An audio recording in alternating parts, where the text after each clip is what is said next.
ตำหอยทะเลลาวให้กินแน่โอเคเอามาครับเด้อ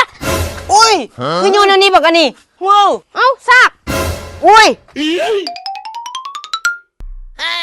ผงวิเศษใส่หลายแซ่บหลายใส่น้อยแซ่บน้อยขั้นตอนต่อไปตำ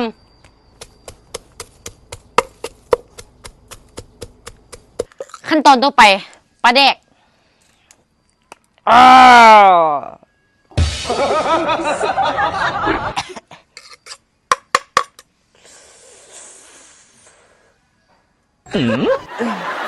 บวงหนึ่งหัวพอต้องบวงที่สอง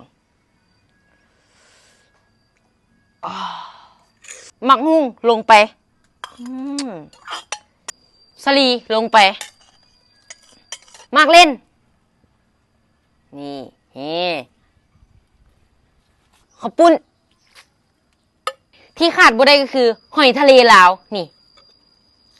ป้า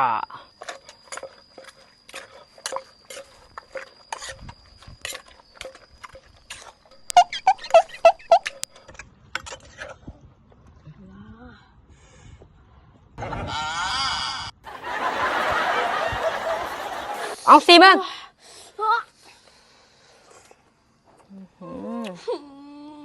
เอาเป็นอย่างมึงนี่คุณบุคคลซีนอย่างแซ่บขนาดนี้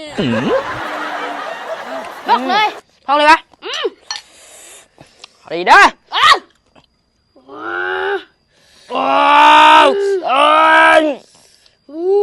ขอบใจเด้อเมื่อก่อนเอากูได้สัน